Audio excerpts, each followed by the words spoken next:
12 நாட்களில் தமிழ்நாட்டில் கருப்பு திரைப்படம் செய்துள்ள வசூல் எவ்வளவு தெரியுமா? நடிகர் சூர்யா மற்றும் இயக்குனர் ஜே பாலாஜி முதல் முறையாக இணைந்துள்ள கருப்பு திரைப்படம் பாக்ஸ் ஆபீஸில் மாபெரும் வெற்றியை பதிவு செய்து வருகிறது.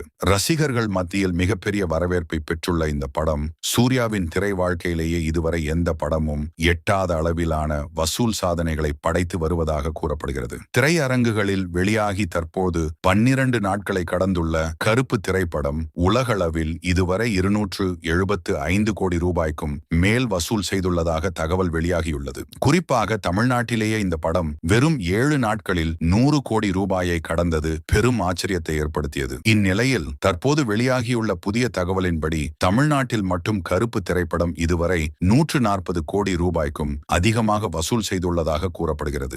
இதே வேகத்தில் சென்றால் மிக விரைவில் தமிழகத்தில் மட்டும் 150 கோடி ரூபாய் வசூலை இப்படம் எட்டிவிடும் என திரையுலக வட்டாரங்கள் தெரிவிக்கின்றன. இனி வரும் நாட்களில் கருப்பு திரைப்படம் மேலும் என்னென்ன வசூல் சாதனைகளை படைக்கப் போகிறது என்பதை ரசிகர்கள் ஆவலுடன் எதிர்பார்த்து காத்திருக்கின்றனர்.